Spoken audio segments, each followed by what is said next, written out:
Hello, everybody, and welcome back inside the War Room. UFC 326 predictions, the full card from top to bottom. Chris, I'll be honest, I'm pretty disappointed in this card. Just looking at it for a numbered event. Obviously, we have a great main event: Max Holloway versus Charles Oliveira for the BMF belt. That should be a banger. It's a fight that a lot of fight fans are looking forward to. It's a fight that both of us in the War Room are looking forward to. But, going down the card, Caio versus RDR is your co-main event. It's all right. And then even further down the main card, Drew Dober versus MJ should be a good fight. RoboCop versus Fajeda. I'm forgetting what the featured fight was. I believe it's Rob Font versus Raul Rosas Jr. Font and Rosas. Overall, yeah, it's just, and then prelims are nothing special to me. Obviously, the return of Cody Garbrandt going up against Xiaolong. Yeah, overall, I'm just pretty disappointed by this card for a numbered event. Kind of seems like I wouldn't say a filler because we're still early in the year, but I'm definitely looking more forward to 327 than 326. That's for sure. I would definitely call it a filler card. I mean, obviously there's going to be some fun scraps on here, undeniably. I like the Drew Dober versus Michael Johnson fight. I know they're two unks going at it in the octagon, but I mean, those are two grizzled vets who love to go to war. So I think that really could be a fun one. The Caio RDR main event is an interesting choice for a main event. I think it's a good fight, though. I'm not saying it's a bad fight. Co-main event. Yeah, excuse me. The main event is Max Holloway versus Charles Oliveira, which will live up to the hype, in my opinion. But yeah, for the co-main, Caio versus RDR, I mean, the fight itself is a very solid scrap. Like I'm excited to watch that. It seemed like the UFC was really looking to have a different co-main because it was constantly labeled as TBD on, ESPN, even I believe the UFC website, Google, who like you can look up cards on Google. But settling for that as your co-main, it isn't terrible if you had no other options. It is a ranked fight in the middleweight division, two guys coming off losses that really need a bounce back. So not terribly upset at that. The main card, yeah, it'll be interesting. I think having Raul Rosas as the featured bout on the main card, definitely trying to get him in the spotlight. We haven't seen him in a little while, so I kind of like what the UFC is doing with that push. But yeah, it's not over the top. Wow, it's when it meets the eye, it might not even look great, or it might not even look good to some people. But I don't think we're gonna have many complaints. I think there will be some fun fights on this. But yeah, I mean, it is a filler. We know 327 is stacked to the brim, and we're gonna have a stream on that. And hopefully, by the time you guys see this video, we will be streaming tomorrow night, which is Thursday night. We're recording this on Wednesday. But yeah, it should be okay. I mean, I watch every card, so I'm gonna sit down whether it's a good card or it's a bad card. But yeah, I mean, I think we should just dive right in, get into it, and give the War Room some picks. Yeah, I may miss some of the fight nights, but if it's a numbered event, I usually don't miss it. So I will also be watching. Real quick, if you guys are rocking with us, make sure you smash the like button. If you're new here, subscribe, turn those notifications on. It would help us out a lot. Follow the socials down below. All right, full fight card, top to bottom, starting with our first fight of the night. Luke Fernandez versus Adolfo Bellato, the light heavyweights. I'll start here, Chris. I'm going Luke Fernandez. Bellato is definitely tough, definitely a big body pressure guy, throws those wild shots, really likes to rip low kicks, tries to walk you down, make it nasty. But he is also very hittable. He's not exactly some technical, clean striker. And Fernandez, for a dude with only 6 pro fights, is pretty sharp. I think the boxing looks cleaner. I really think he can sting Bellato as Bellato just tries to crash in and kind of dissipate the range, especially with that left hook that he has in his arsenal. And I think the grappling here matters too. Fernandez can actually wrestle. He can get on top, control, win minutes. I'm not even saying he needs a submission. Like, he can just control and just outwork Bellato. Bellato can definitely be heavy from top position, but we've also seen him get handled in the first round, and honestly, after the Paul Craig situation, like, I'm not going to act like that didn't lower the stock for me. You know what I mean? Like, so give me Fernandez. I think he can win a hard decision, and I would not be shocked if he catches Bellato and puts his lights out either. So My official pick will be Luke Fernandez by decision. I think the knockout is definitely live, though. Yeah, I'm gonna roll with Luke Fernandez too. I like the decision pick. I'll go with decision as well. And yeah, it might be a little scary. You see Luke Fernandez's record 6-0, really not much of a sample size. But I think Bolato's a decent opponent for a guy who we don't really know much about. I mean, he had a great debut on Contender Series. He was a huge favorite, absolutely starched. I forgot who he was fighting, but it doesn't even matter because he got starched ASAP. Yeah, but I like to consider Fernandez kind of a jack of all trades, master of none.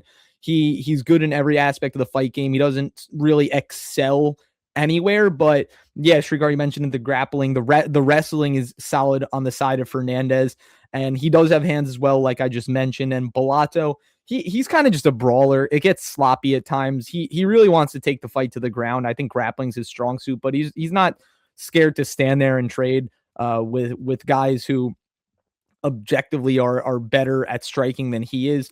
Yeah, the Paul Craig fight or acting job, whatever you want to call it, definitely leaves a stain on most people's mind, including myself and Shrikar's. But yeah, it's interesting. I like this fight for Luke Fernandez. I think it's a good gauge of where he's at in his career, and if he wins this, especially convincingly, I mean, that's a pretty good addition to light heavyweight. So yeah, I think Fernandez is going to take care of this, and he definitely could get the finish. I mean, Bellato, like you said, has been finished before, so it'll just be interesting to see what route Fernandez wants to take in this fight. And if he takes it to the ground where Bellato is, I mean, quote unquote, the strongest in his game, then I think that really shows a good bit of confidence coming from the side of Luke Fernandez. So yeah, it should be an interesting one to start the card. But, you know, for heavyweight, light heavyweight fights, you know, you could either get an absolute banger or it could just be a slop fest. So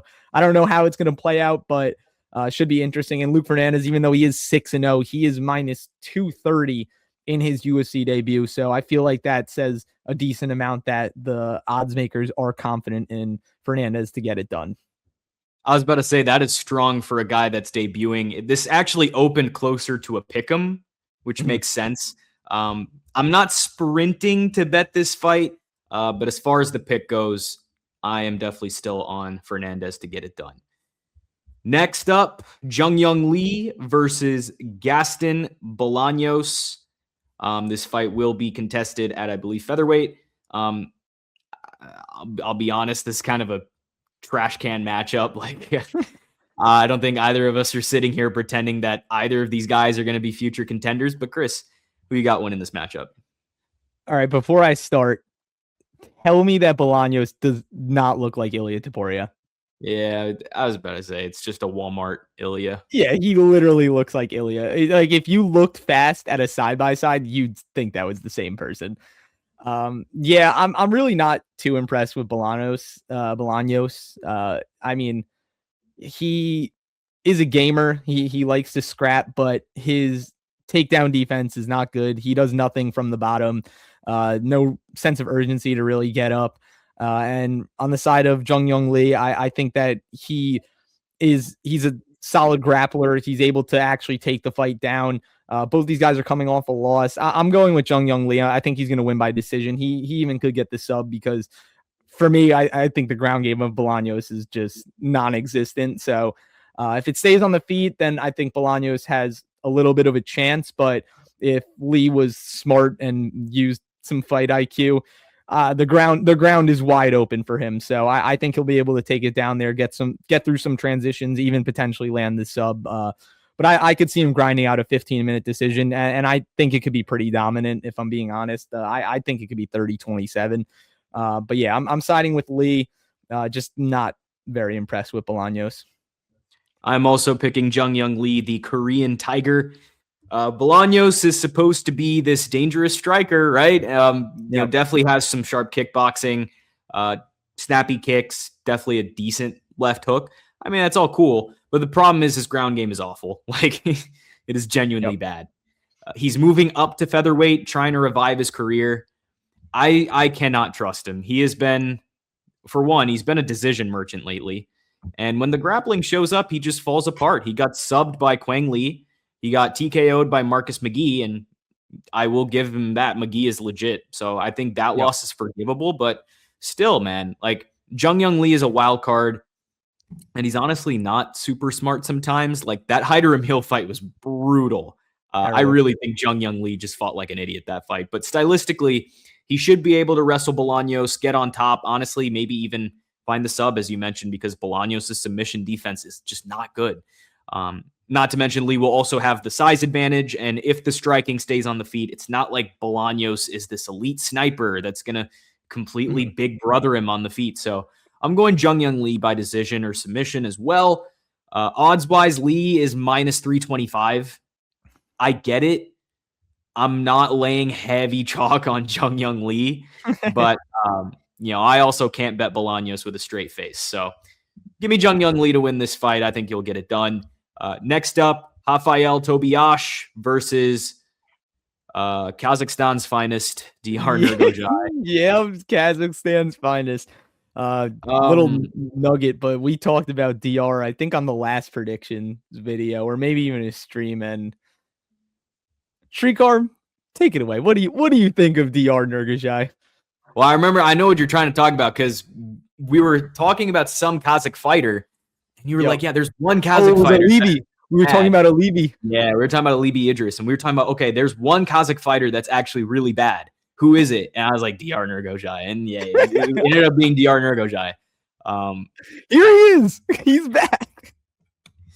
Listen, I'm going Rafael Tobias. Nurgojai he's 0-2 in the UFC. I will say he's one of those guys where you're like, okay, there's some striking there. But then you watch him and it's like, he's kind of awkward. Definitely a twitchy guy. He stays in southpaw, decent kicks, has some power, but nothing about this guy screams to me, okay, he's going to be a future problem. And the grappling has been exposed. He got subbed by Brendison Ribeiro. He got subbed again by Uran Satabaldiev. And if you're getting subbed with an Ezekiel choke in the UFC, I'm not going to trust you, man. I just don't. Tobias is a heavy-handed Muay Thai-ish pressure guy, big hooks, uppercuts, a guy that will walk you down. He wants to land bombs. And I think he can hurt Nurgojai on the feet, but I also think the grappling is there if he wants it. I can see Tobias backing him up, clinching, taking the back. I do have some concerns about Tobias. Like, I've seen him get knocked out on the regional scene. He got a pretty soft contender series matchup. I'm not going to beat around the bush, but I still think, he's 22 years old. He has upside. Nurgojai is just too unreliable for me to bet on him. So I'm going to go Rafael Tobias by finish, and I'm leaning towards a submission here. But even if it stays on the feet, I'm confident he can get it done. Yeah, you said it perfectly. I'm going Rafael Tobias by submission. Kind of like what we just said about Bolaños. Ground game is non-existent for Nurgojai.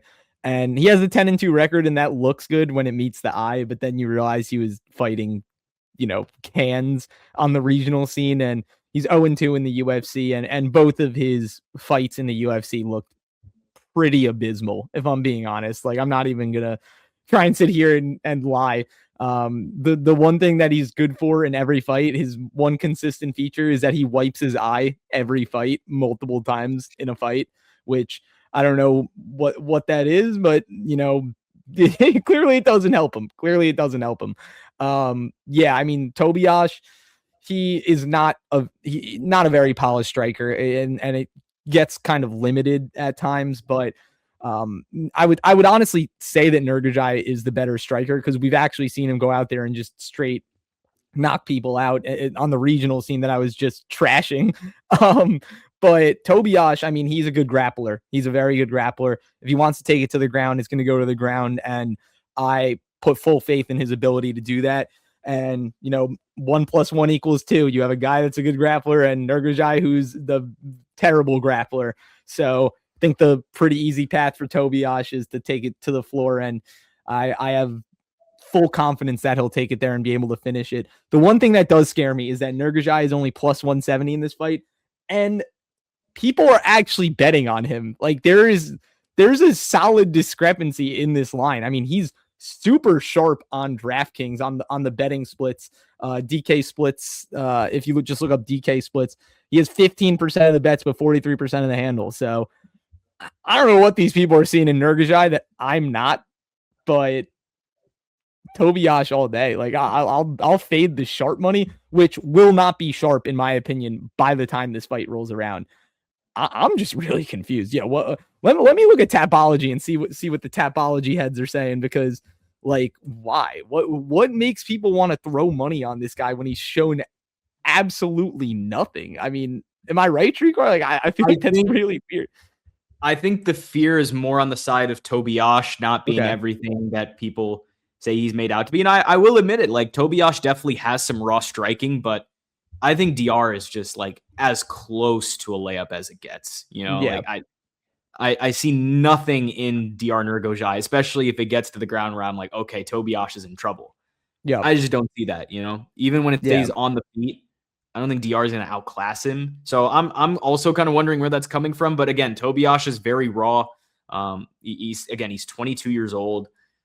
There's still a long way to go for him. But in terms of a UFC debut, you can't get much easier than this. So that definitely shocks me as well. But he is sharp right now. Yeah, Tapology is seeing through Nurgajai like a pane of glass. 93% of people are taking Tobias, so I think they know what's up. Yeah, that makes sense. I'd be really interested to see where it's at on Saturday. But this is a fight where I'm kind of wondering why it's buried on the early prelims. Sumudarji versus Jesus Aguilar. I think this could be a featured prelim type fight, where I think you could move this up like 3 slots into the actual prelim portion of the card.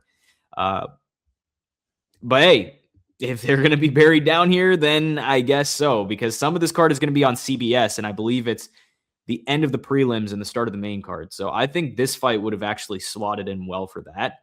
But Sumudarji versus Jesus Aguilar. Chris, who are you going with? So if you look at the screen right at the bottom, you see the reach. Sumudarji has a 9.5-inch reach advantage. That has to be that has to be one of the biggest reach advantages in UFC history. And a 4-inch height difference. Yeah, and a 4-inch height differential. I'm going to look and see what are some of the biggest reach disadvantages or advantages, because that is not something you see often at all. Like, that is crazy. I mean, they're both flyweights, 125, and you have Sumudarji, who's about to look like an absolute giant against Jesus Aguilar. This is an interesting fight, and the line is also interesting to me as well. So Mudarji is around -240, -250, and I think for good reason. I think a lot of people are thinking that the size advantage is really going to play a role in this, and I think it will too. But call me a madman. I'm picking Jesus Aguilar by decision. Jesus Aguilar has never really let me down. He really hasn't. When I picked him, bro shows up to fight. If there's anyone who's going to be able to dip inside this reach advantage, it's going to be Jesus Aguilar. He's going to make it dirty. He's going to make it scrappy. And his dirty boxing and wrestling is very solid. He has a very low center of gravity, so he's able to land takedowns at will, honestly. And for me, it's like Sumudarji's going to do well on the feet. I mean, that's a given. If you don't do well on the feet with a 10-inch reach advantage, then, I mean, what are we really doing here? But Aguilar, it's just, dude, he doesn't stop. He doesn't quit at all. He's never deterred. And I feel like I'm just betting on or picking the Mexican fighting spirit at this point. And part of my pick really is based on that. I'm not even going to lie to you guys. But I mean, for Mudarji, no one really shoots takedowns on him because he's so long. He has a wide base. He's a good striker, kickboxer. He can counter. I feel like Aguilar is going to be able to get inside because he might just walk through some of these shots, if I'm being completely honest. It's going to be a fun scrap. I would definitely tune in for this one. I think this is a really good matchmake at flyweight. And if Jesus Aguilar wins this one, man, that's a good win for him against an opponent, like I said, that's just going to look like an absolute giant against him. It feels like David and Goliath, if I'm being completely honest. So, yeah, give me the +200 underdog, Jesus Aguilar, by decision.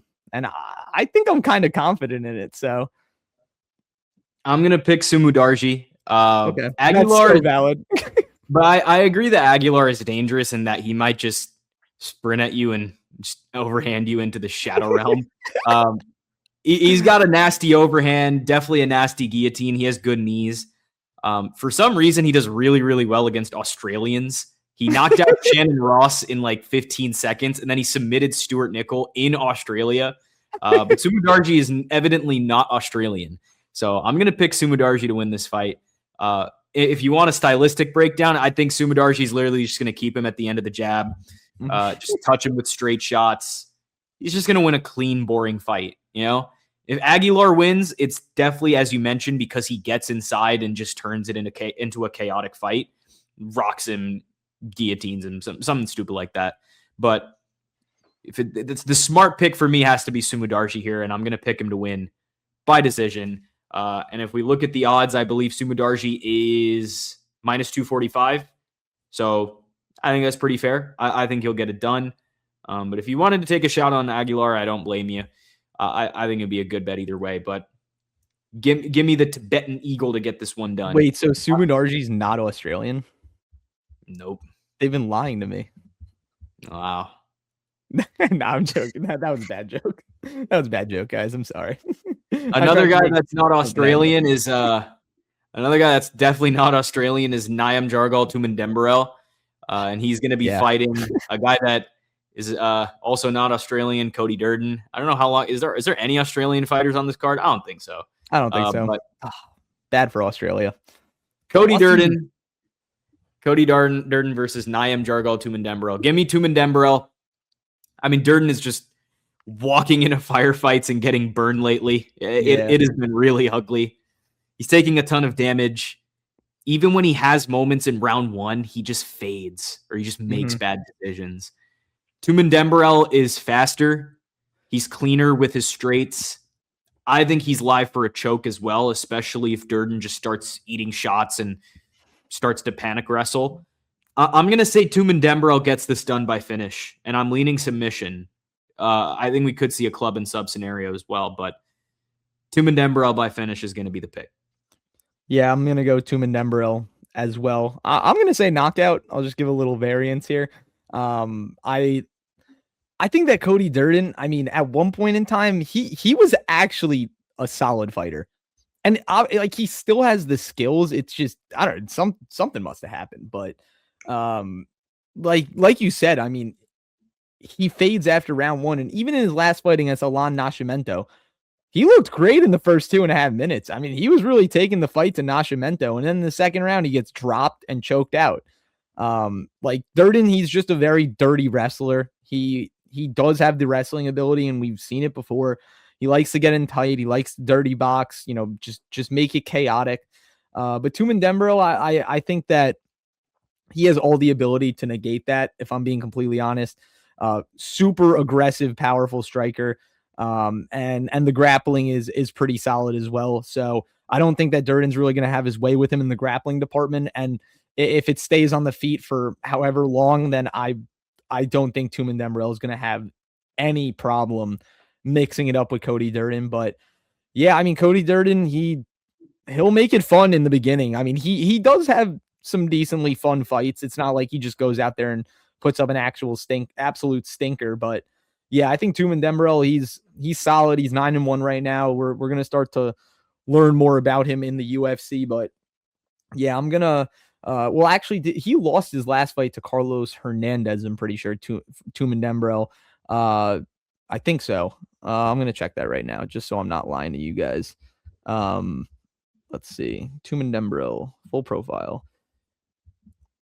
So he won his last fight on road to the UFC, but his first fight in the UFC was a split decision loss to Carlos Hernandez in 2024. So interesting that he comes to the UFC, then goes back to the road to the UFC. But the fight against Carlos Hernandez, and I think Carlos Hernandez is pretty solid.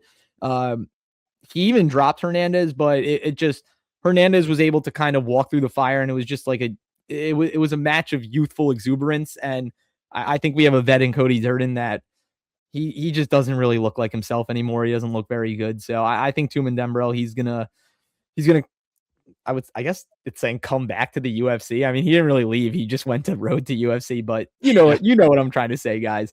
I think he's going to make it look pretty easy. And I think he can do this within round one, if I'm being completely honest. So that's my take on things.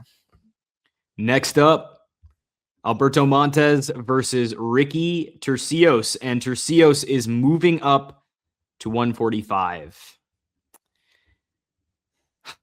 Chris, I'm gonna toss it to you first. Do you think Turcios gets it done in his featherweight debut? No, I do not. I'm going Alberto Montes by submission. Turcios, he won the Ultimate Fighter. And then after that, it was just kind of downhill, if I'm being completely honest. He is fun, though, because he is very aggressive. He loves to walk forward no matter what's happening in the fight. And he talks a lot in the octagon. He smiles. He looks like he's having a good time. He's kind of just like it's like an uneducated brawl with him. It's just, I'm just going to walk forward. We're going to start throwing hands, and whatever happens, happens. He utilizes his low kicks well. And the striking is, it's okay. It's not bad, but it's not good, if I'm being completely honest. Montes, not a great striker, but he can stand and he can stand and hold his own. But the sub game, man, it's ridiculous. Like, this guy, when he gets to the ground, no matter what position he's in, on his back, if the guy's on top mount, half guard, whatever, he is looking for the choke the entire time. I mean, dude loves anacondas and Darce chokes like no other. Anaconda. I never heard of that snake before.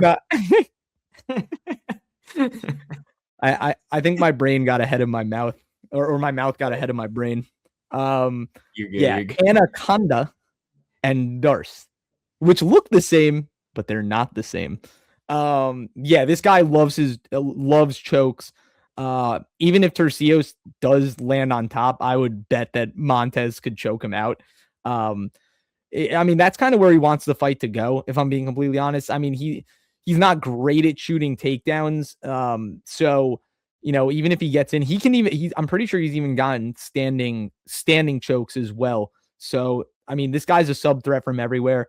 I think it's going to happen against Turcios. Turcios just, it isn't good, in my opinion. I don't know if he was ever good. I think he's just a fun fighter to watch because he just charges forward, but there's really no game plan with him, if I'm being completely honest. So, yeah, give me Montes by sub. I think I'll say Montes does it in under 1.5 too. Yeah, I'm also going Alberto Montes. I think this is a bad move for Turcios. Montes has hands. People think that he's just submissions, but nah, I think he has some real boxing. As you mentioned, he has no hands. As you mentioned, the front headlock, the anaconda, the Darce game is definitely nasty. Turcios is a scrappy fighter, but I don't think he's some physical threat. And at 145, I think he's just going to feel that strength and that size difference. I see Montes just being the sharper boxer and then eventually just snatching something on the ground. I'm going to go Alberto Montes. I think this ends up a decision or a submission, one of those two. But I think at the end of the day, Montes should be able to get this one done. And he's a minus props. He's a minus 200 favorite as it is right now. Check on that decision or submission line for me, because I think that's the one that I'd be interested in betting the most. I don't think Turcios is getting knocked out in this fight. It either goes the full distance or he gets subbed. So Montes by sub is plus 250. Him by decision is plus 200. If you want him by sub or decision, minus 155. So honestly, minus 155 is not bad value for that at all. Yeah, it's pretty good. You're basically going down from minus 200 to minus 150, but yeah, if you want to take that chance, go for it. Let me see this fight parlay too. Montes and under 1.5 plus 290. Montes and over 1.5 is minus 115. So I guess I had a little bit of a bold take there, but we'll see. We'll see how it all plays out. But yeah, Montes by sub or decision is our pick. Well, guess who's back? Dude, Cody, he's a dog, man. He just stays getting in crazy fights. Okay. Dante Johnson versus Cody Brundage. Dante Johnson should beat his ass. Oh my god. Johnson is a dangerous fighter, man. Yeah, he has heavy hands. He's athletic. Oh. He can wrestle, and he's coming in as this undefeated prospect. The UFC clearly wants to build him. So I mean, Brundage literally just got stopped a month ago. And now you turn around and fight Dante Johnson? Like that is a very tough turnaround to make. And you guys know how I feel. If you guys have been watching the channel, you've been tuned into the streams, you guys know how I feel about these quick turnarounds. I don't particularly like them in general, but now when you get Cody Brundage involved, it's like a whole nother layer to how bad this is. And then the third layer of it is he's going up against Dante Johnson. So this feels like a finish. It could be KO, could be a sub if Brundage just turtles up, panics, gives the neck, whatever. I just don't see Brundage winning a back and forth fight. I'm going to go Dante Johnson by finish. The odds are wide for a reason, I believe. Yeah, Dante Johnson is now a -800 favorite. Yeah, he's going to kill Cody Brundage. It is not going to be close. Yeah, no. Well, you just mentioned 3 things. That's like a 10x multiplier for absolute damnation. Yeah. Dude, I got to give credit to Cody Brundage for doing this. I mean, he's insane. I mean, he stays getting in crazy fights, gets knocked out, coming back within a month, which is crazy. I don't even know how that's allowed or sanctioned, but we ball, he balls. Yeah, Dante Johnson should win this pretty easily. I mean, Dante's last fight, I believe he fought Cedric Dumas. He did get taken down by Dumas, and Dumas is not good. So that if you want to use that as cause for concern, because Brundage actually does have good wrestling, it's just never shown. Yeah, there's just one word to describe Cody Brundage, and it's just inconsistent. I mean, we've seen the flashes of the skills. I said that last time when he fought, and I think we've covered him a few times on our picks in like the past year that we've been doing this. More than a few. Yeah, more than a few, which is crazy. Like, he's a dog. He just stays getting in fights, which is insane. But which kind of correlates to how much he's been losing, but he carry on. Yeah, he has been losing. Hey, he won the McConnell fight. I'll give him that. In my opinion, my book, the book of Chris, he won that fight. He got robbed. But yeah, no, I mean, Brundage, like, he has the skills. We've seen it. It just never gets put all together. I mean, he's willing to stand and trade, willing to grapple. I just think Dante Johnson's just a freight train. Like, this dude is insane. And I mean, it just shouldn't really be close. But Cody Brundage is the gatekeeper, as it seems, for a reason. He is the litmus test. But yeah, I mean, I like I said, Johnson should go in there and just make quick work of Cody Brundage. But I'll give Cody Brundage this. Sometimes he does make it closer than it should be, and he shows the skills that he actually possesses, just doesn't seem to use. But yeah, I mean, I don't like. I want to say Johnson in the first round, but I don't know. I feel like Cody Brundage could last and just make it to the second round and then get knocked out then. But I'm picking Johnson by knockout. Guy's a tank, and I'm excited to watch him going forward. I mean, dude is powerful, man. He can shut your lights out. So good job, Cody Brundage. You took another fight. That's it. That's what I'm congratulating you on. You took a fight. People forget, man. He got robbed against Eric McConnell. He won that fight, bro. He did. People forget, robbed, man. He got robbed. I give it to him. I'm telling you, Book of Chris has that as a win for Cody Brundage. Oh God. From one Cody. Cody Garbrandt versus Xiaolong. Codys are on this card. There's 3. There's Cody Brundage, there's Cody Garbrandt, and then there's Cody Tumendembrel. No, I'm playing. There's Cody. There's a Durden? third Cody. Durden? Cody Durden. And sadly, none of them make the main card. They're all in the prelims. All right, Cody Brundage featured prelim. Oh my God, you got me twisted. Cody Garbrandt featured prelim against Xiaolong. Chris, who you got? This is actually going to be a really interesting fight. Very interesting. I mean, Brundage. Oh my God, there's too many Codys, bro. So many Codys. Too many. Garbrandt, no love. Cody, no love. He was a former champion at one point, and you cannot take that away from him. He did fall to the wayside pretty hard, if I'm being completely honest. And even in his last fight, lost to Raoni Barcelos, which is a loss that you could say is good or bad, give or take, depending on how you want to classify Raoni Barcelos. And then you have Xiaolong, who is an absolute dog. This dude just goes in there and scraps, super durable. He is able to really mix it up on the feet. It might not be super technical, but he has really good forward pressure with heavy aggression, and the ground game is okay. It's there. I mean, we don't really see him utilize it too often unless he's in danger or he's taken down. But Garbrandt, I mean, he's a good striker too. We've seen it. The only thing for him is just how is the chin going to hold up? Because Zhao Long, he can pack a punch. This had me really conflicted, and the line is pretty close. I believe Zhao Long's like minus 150. Let's see on DraftKings. He's I minus believe he's 155. Yeah, Garbrandt is plus 130. I'm still a believer in Cody Garbrandt. Call me crazy or not. I'm going to take Cody. I'm going to take him to win this. I'm going to take him to win by knockout. I think he's going to crack the chin of Zhao Long. I think he still has it in him. It's not a great, take or pick. Honestly, I'm not super confident in it. So if you want like a confidence meter, I would say like a 4 or a 5, but I think he can go in there and get it done. I mean, he's in a pretty big spot. He's the featured prelim, I believe. So, I mean, not having him on the main card, especially with a card of this caliber, is, kind of telling on how the UFC is viewing Cody Garbrandt right now. His name still holds weight, but yeah, I mean, I think he can go in there and show us the Cody that we know. His footwork is very good still. He still has the footwork.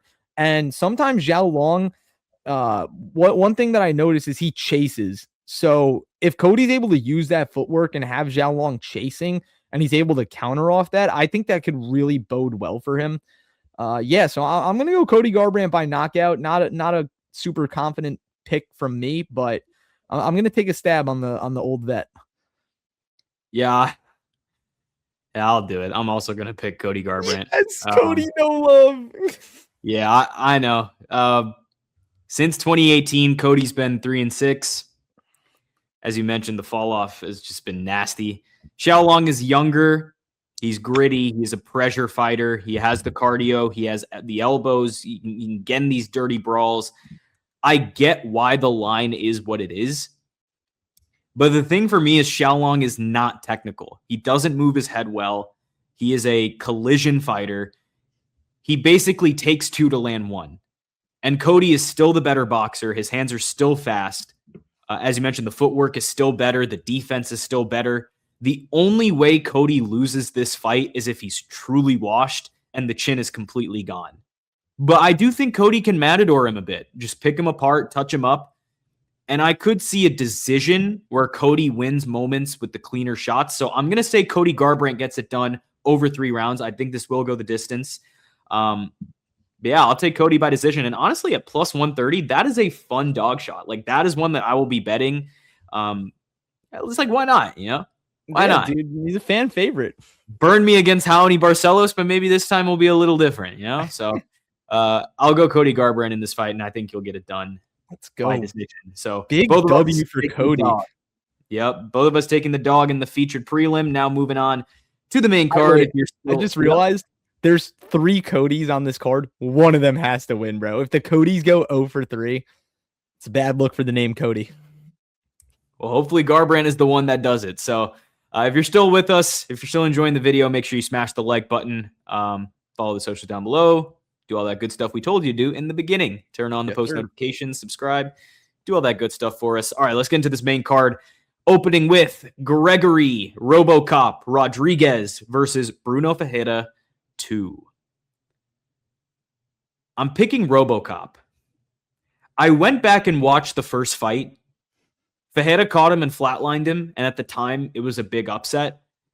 But if you ask me who has improved more since then, I think it is RoboCop by a mile.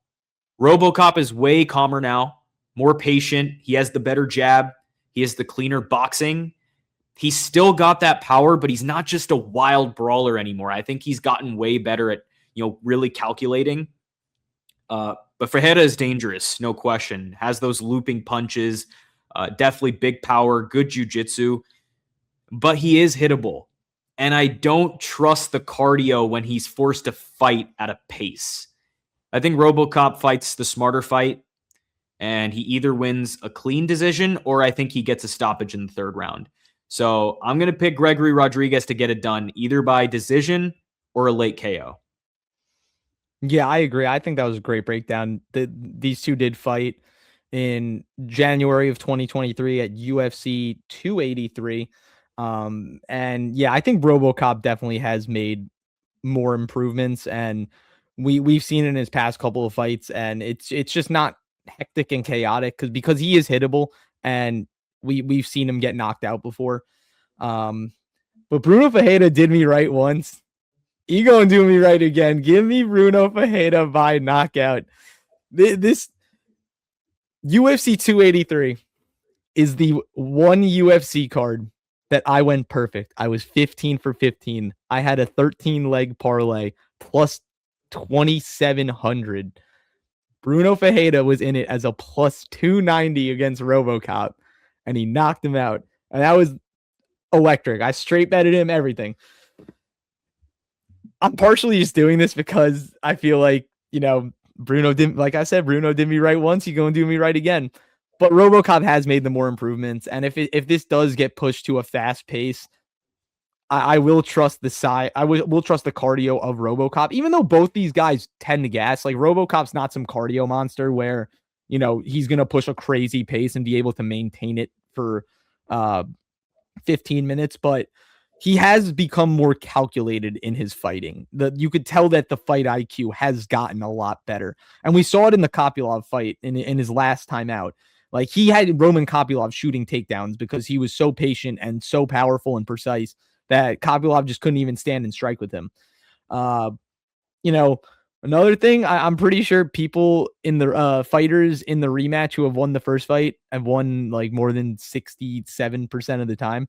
So I mean, that shouldn't really have bearing over this, but I mean, Bruno Ferreira still does have crazy power. The dude hits like an absolute truck. If he's able to stay calm and composed, and if there's any ounce in Gregory Rodriguez's mind of what happened in the last fight that makes him tentative, then I think Ferreira could capitalize on it. But we might also see RoboCop actually shooting takedowns and trying to make this a grappling match where I think he should have the advantage. But Bruno is a solid grappler himself. I believe he's a judo base, and Rodrigues is a black belt in Brazilian jiu-jitsu, and no one really knows that because he doesn't utilize that skill. But I'm going to roll with Bruno right now. Heat of the moment pick. Check our Instagram on Saturday where we drop our final pick predictions. Some things might change. Things happen at the weigh-ins on Friday. Give us, a second inkling in our mind that this fight might not go the way we think it's going to go on here. But yeah, right now I'm going to roll with Bruno Ferreira. I think him at plus money, especially like plus 160, 170. I think that's pretty good value. But this should be a fun fight. This is a good fight to open the main card, in my opinion. Because you just have two guys that are willing to scrap. So, yeah, Bruno, if you do me right again, bro, I might never fade you ever. Like, I might just ride or die with you, bro. Like, this is it. This is your chance to prove yourself to me. We'll see what happens. I'm so stupid, bro. Why am I so stupid? Well, we'll see. Obviously, our final picks are going to go up on our Instagram on the day of the fights. So, tap into our Instagram if you haven't already, and you'll see our final picks there as well. So now we have Drew Dober versus MJ. Yeah, both of these guys are inconsistent. Both of these guys can get sparked or spark somebody. Just absolutely impossible to feel confident in a pick either way you go. But Chris, what's your pick for this fight? This is legit the most even matchup on this card.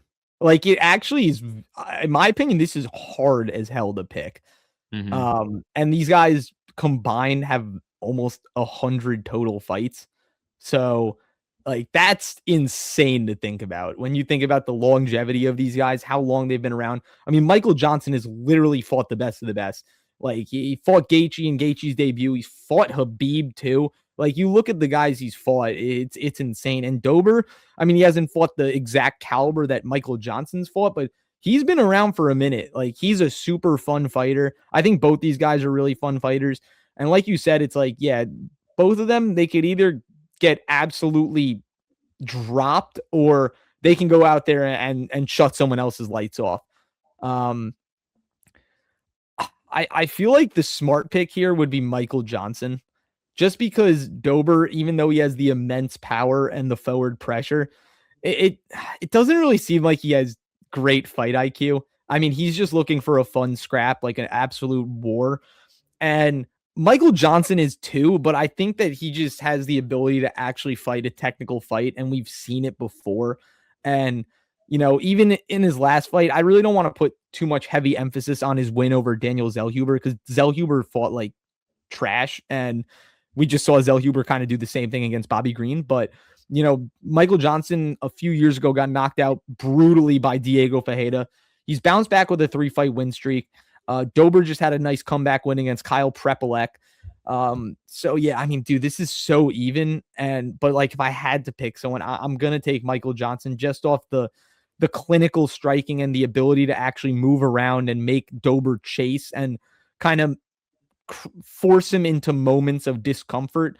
But Dober's also really good at baiting people. I mean, he baits you into a firefight. And he's also a solid wrestler. And I mean, people don't shoot takedowns on him as much as they should, because even if they're a good grappler, it's almost like, you kind of just want to knock him out because you're hitting him in the face a lot. But Dober has a great chin. He's always been known for that. It has been cracked before. We've seen it. But yeah, give me Michael Johnson to fight a technical fight and squeak this one out. And I don't even know what method I could pick, because like you might have to take like finish no action, or finish if decision no action, or like decision if there's a finish no action. Like I feel like Johnson would win a decision, but Dober would win inside the distance. So sorry for a long-winded response, but it's so even. I'm going to pick Michael Johnson by KO. Okay. To me, Dober looks more visibly damaged lately. He's getting rocked in fights he shouldn't be getting rocked in. And his chin feels like it's trending the wrong way. MJ is still MJ. He might show up and look amazing, or he might forget that he's fighting. But I trust his speed. I trust his ability to beat Dober to the punch. I think Dober winds up, MJ lands first, and MJ just kind of puts him down. So I'm gonna say Michael Johnson by KO in the first round. Wow. I think this is going to be the fight where Dober's chin goes. Sorry to say, but we're kind of trending in that direction. I just don't like the matchup for Dober at all here. But if we look at the splits, Dober is still the underdog, 58% of the handle, 58% of the bets. So most people are kind of just riding with Drew Dober right now, which is fair. If you want him at that underdog price in such an even fight, go for it. But I got to go with MJ here. As you said, it just feels like the smart pick. But yeah, I'm going to say he gets it done in the first round. All right. Moving up to our featured fight. At bantamweight, Rob Font versus Raul Rosas. This fight has been in the works for quite some time now. Finally happening on UFC 326. Chihuahuas. I will pick Chihuahuas. I will pick Rosas in this fight. Font is the better boxer, obviously. Great jab, clean straights. But his takedown defense is just not good. Everybody takes down Rob Font. Everybody. Dude, we could probably take down Rob Font. I mean, Rosas is going to pressure. He's going to shoot takedowns. He'll win minutes. I don't even think this is a huge submission game. I think this is more of like he's going to prefer position over submission and just grind out rounds. So Font might win some of the striking moments, maybe even steal a round, but I just don't think he can keep it standing consistently enough to win this fight. So give me Raul Rosas by decision. Yeah, I really like Raul Rosas in this matchup. Like you said, Rob Font, takedown defense feels non-existent. It's wide open. It's really wide open. Is by far the better striker. Rosas has made a few improvements, but if this was a straight striking match, no grappling, then obviously I would take Rob Font. But I feel like we've seen the Rob Font decline more and more, especially him fighting these very young prospects. I mean, what is it? Back to back. It's John Matsumoto, David Martinez, and now Raul Rosas, and none of them are older than 25, 24. Yeah, I think Rosas, he's not polished on the feet, but man, that ground game is special. He loves to take it to the ground. He racks up so much control time. He's good at shooting takedowns, and if he doesn't get it, which is a little bit uncommon, he'll reshoot. And if you get up, you best believe you're going back to the mat. Like it's that simple. Yeah, I think Rosas, he'll just have to feel out Rob Font on the feet a little bit, see where Rob Font's coming from, what he's working with, and honestly bait him into some forward pressure. And as soon as he extends on maybe a kick or a cross, overhand or uppercut, I mean, Rosas, if he shoots, it's going to be there. So it feels pretty simple. You have a very good grappler against a guy who's not great at grappling. I think this would be a very good name for Rosas to add to his resume, especially at this age. I mean, the dude is so young. He's literally 21. So yeah, this should be an easy Raul Rosas win. But, Rob Font, he's always live. I'll always give him that. He can shake some things up. He did very well against John Matsumoto, not so much against David Martinez, but yeah, let's take Chi Willis by decision. Rest in peace, headphone users. Let's move on to our main event. Caio Borralho versus Reiner de Ritter. Chris, co-main event. First off, give me your thoughts on this as a co-main event, and then give me your pick. Okay. I guess it's really not a bad co-main event. If this was a main event for a fight night or like a co-main event for a stacked fight night, I wouldn't be mad. Like, I'm not even mad that this is the co-main. I'm really not mad at the matchup at all. I think it's this is the matchup to make in this division. I mean, both guys coming off a loss, both pretty dominant losses too. Imavov pretty much worked Caio in Paris, and then RDR literally quit on the stool against Brendan Allen. So one of these guys has to get back on the right track. But yeah, it's not a terrible co-main. It kind of felt like the UFC was teasing us when all the, the cards on the websites and everything like that, it said like TBD for a main event. Like they were trying to find something to fill that void.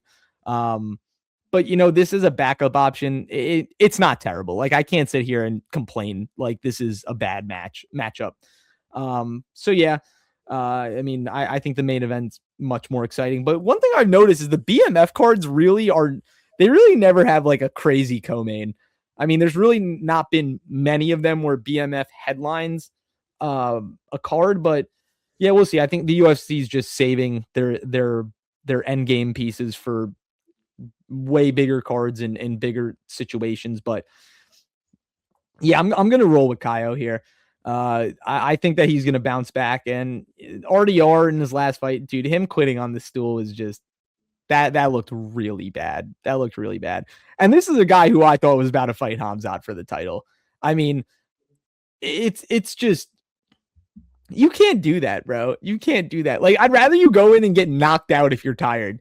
Like that, I feel like that would be better than visibly quitting in a sport where that's like an unwritten rule where you just look terrible, if I'm being completely honest. And RDR is not a bad fighter. He is not a bad fighter at all. He has great skills, amazing on the ground. He actually has a solid striking game. He loves throwing that knee up the middle.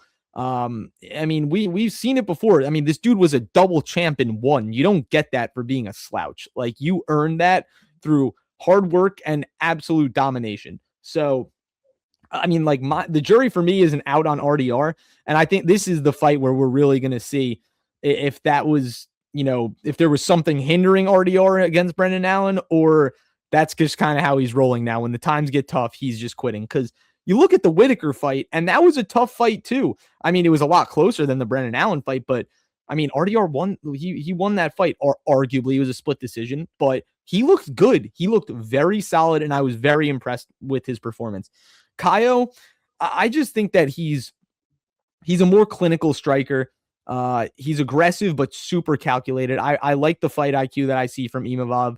Another thing that, could have hurt him in the Imavov fight was watching Rufi get absolutely destroyed right before him. I mean, that's hard to watch your teammate get absolutely wiped and then have to go out there and fight someone who is the caliber of Nasruddin Imavov.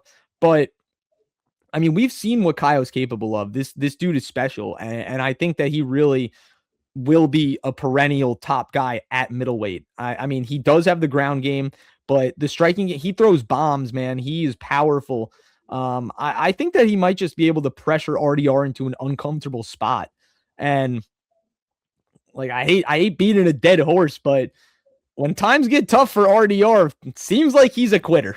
It really does. It seems like he kind of just lays down and rolls over. So yeah, I'm going to take Caio to get a nice bounce back win here. RDR is definitely live. I mean, I don't know if that was the RDR that we're going to get from now on. I really hope it's not, and I don't think it is, but I think Caio is going to be able to read him, make the in-fight adjustments, and really just take it to RDR in a way that he's not really used to. So give me Caio by decision. And is this a 5-rounder or nah, 3-rounder? 3-rounder, yeah. Give me Caio by decision. Honestly, wouldn't be surprised if he was able to knock RDR out. Yeah, I'm gonna go Caio in this fight. DeRitter is a problem in the grappling, but Borralho is not Brendan Allen. Caio is a better striker. He's clean. He has cleaner kickboxing. He's a really good defensive grappler. He's hard to take down. He can fight in the clinch. And I'm not going to lie. I agree with you. I cannot fully trust a guy who quit in the corner last time. I just can't. Once you show me that button exists, I'm always thinking about it. Yep.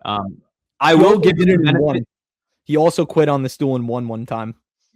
I will give him the benefit of the doubt that the guy went through 4 weight cuts in the span of like a year. And that's going to be very, very tough. But yeah, it's just not a good look. Not good optics at all. I think Caio survives the early physical pressure, starts tagging him, wins rounds. And yeah, there is a world where he breaks him and gets a stoppage. So I'm going to go Caio Borralho by decision. I think a TKO is definitely possible here. But yeah, we've seen all the fighting nerds get a win after they lost. Caio is the only one left to fulfill that prophecy, and I think he does it here. Main event time. Max Holloway versus Charles Oliveira for the BMF belt. This is a fight that we actually called on our podcast quite a while ago when we were discussing about who would be the potential opponent for Max's next BMF defense. And then once Oliveira won in Rio, it was pretty much set in stone that this was going to be the next fight. The rematch a decade later, completely different careers, different versions of both guys. Y'all know who I'm going with. I'm picking Max Holloway. And not just to win, I am calling it Max Holloway by knockout. I mean, Oliveira is dangerous, big power, nasty grappling, elite BJJ. But the way he enters range, he gives you those moments to counter. The hands drop, the head stays online, he blitzes in. And it works until you run into a literal surgeon in Max Holloway. Max is one of the best boxers in the UFC. The clean, straight shots, the volume. At 155, the power is real. We saw it against Gaethje. We saw him nearly chin Poirier in the first round. Even against Topuria at 145, Max was landing in that fight. And I do think Oliveira's team is going to wrestle. They'll talk striking because it's a BMF matchup, but when it gets real, they are going to try body locks. They are going to try trips, cage takedowns. The thing is, people are underrating Max defensively there. He has really good takedown defense. He is a hard guy to take down. He's even harder to keep down. Ilya took him down at 145, and he literally just scrambled right back up. So, and that was a fight where Max wasn't expecting the takedown. I think in this fight, he's actually preparing for the takedown threat from Charles. If Charles can't hold him down and they're back on the feet, Max is going to make him pay. I genuinely think there is a world where this ends in round 1. I'm really thinking of just saying Max Holloway knocks out Charles in the first round. Oliveira has been hurt a lot in round 1 throughout his career. Max notoriously starts fast in his fights. Those straight shots are going to be there. And once Max starts ripping the body and the hands drop, I mean, it is clips. It is clips. I'm going to say Max Holloway by KO. It could be round 1. It could be round 2 or 3, but I'm calling the stoppage before championship rounds. I don't think we're going to see a scenario in this fight where we get to the last 10 seconds because Max is going to do it before we even reach that moment. This is such a good fight, but man, this sucks. Like, this is because no matter who wins, I'm gonna be happy, but then I'm gonna be sad because it's like someone has to lose, bro. Why can't they go out and both be winners and just have fun? Can they do that? Can they go out there and just have fun and both be winners? Draw? What about a draw? How about that? Let's bet on a draw. Yeah, no. Man, I love Oliveira, and he's always live for something, but it just feels wrong to pick against Max in this spot. I mean, the dude's move up to lightweight has been insane. I mean, he is so good. I do like Max by KO. I think I do not see this fight going the distance. I think Charles is going to go out there, and I'm not even going to call it an ego fight because Charles does it to everyone. They're gonna put the BMF title on the line. They're gonna go out there and really prove who is the BMF. Charles gonna go in there. He's never scared. He is never scared of anyone. Max too. Max goes in there and they're just gonna stand bang. Yeah, I like Max. I like Max to win this by KO, and the boxing is just too crisp. And Oliveira, as much as I love him, he's so hittable. He is super hittable. It's only a matter of time before, we really see this durability vanish, if I'm being completely honest. And Max is not a guy that you can go in there. Like we got a glimpse of this fight when he fought Ilya, if I'm being completely honest. I mean, Charles just went in there. Yeah, he landed that crazy elbow that literally didn't even phase Ilya Topuria, but there was just like no regard for safety. There was no technicality to anything he was doing. It was just, yo, let's go in here and let's scrap. And that was it. And we saw how it ended for Charles. And we've seen it end that way before. He did beat Justin Gaethje. He did beat Dustin Poirier. He got dropped in both those fights. I think if Max drops him, he's not getting back up, if I'm being completely honest. And if he does, he's getting dropped again.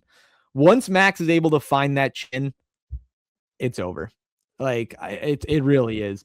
Because once he has the pinpoint, like I said, even if Charles gets back up, Max is already going to have downloaded the range that he's going to need to be at to find it again. So yeah, this fight sucks, man. It's just so sad. Two of my childhood goats, or young adulthood goats, because I started watching when I was like a teenager. Whatever. Two of my introductory UFC goats, man. It's gonna be hard to watch. Like, I'm gonna be happy for the winner, but I'm also gonna be sad for the loser. More sad when I was gonna say if Charles Oliveira loses, but in my opinion, when Charles Oliveira loses, because Max, if he loses, like, he's still 31. Like, we know he's gonna come back and bounce back and have more left in the cage, left in the tank.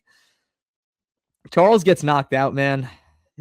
I think it's only a matter of time. Like, he's gonna keep fighting because he's a dog, but it's just not gonna be the same. So, yeah, final pick. This fight sucks. Max Holloway by knockout. Yeah, it's gonna be brutal. It's gonna be brutal, but only for Chris. I mean, I'm a big Max Holloway fan, so if it does end up being a round 1 KO, I'm just gonna be elated. Yeah, no, I'll be happy, but it's like, dude, I love Charles, bro. He seems like such a nice guy too. Like, even, bro, the video of Ilya saying, I want to hate him, but I just can't. He's too nice. It's like, I feel like if I ever met Charles Oliveira, I feel like what you get on the TV and in the press conferences, what you get in real life. I mean, he just seems like a great guy, and everything he's been through, like, he shouldn't even be here right now. He's been through so much in his life, and watching him go on that title run, that was special, man. That was super special. And then him, coming back and winning against Justin Gaethje and Dustin Poirier, it was awesome. And then when he lost to Islam, it was like, Oh, devastation. But yeah, I mean, it should be a great fight. I think this was the fight to make. We called it. So go back and watch some of our videos because we were on this from the jump. You know what? Maybe the UFC watched the War Room and was like, yo, we should make this happen. Maybe they did. Well, if we were UFC's even watching, mentioning shout it. out you guys. We were mentioning it even before Oliveira fought Gamrot. We were saying Yeah. it after Taporia knocked him out. So Yeah, we were like, this is the only matchup to make, and almost a year later, boom, here we are. War Room, never wrong. Yeah, we're getting it now. But those are the full card predictions for UFC 326. Again, I'm pretty disappointed in this card. I think there will be some violence on here. Could be some nasty KOs, maybe, a couple of these fights. Definitely going to be way closer than the odds say, but drop your picks in the comments. Are you riding with Max like the two of us? You think Charles finds a way to drag this to the mat and do Charles Oliveira things? Let us know. And again, smash the like button, subscribe, turn on the notifications. We will see you guys for a recap stream on Sunday and a potential stream on the day you are watching this, if you're watching this on Thursday, March 5th. Yes, sir. But yeah, we want to hear your picks in the comments once again. Thank you guys for watching. From the War Room, he's Chris Schroyer. I'm Shrikar Arjun, and we'll see you guys next time. Peace.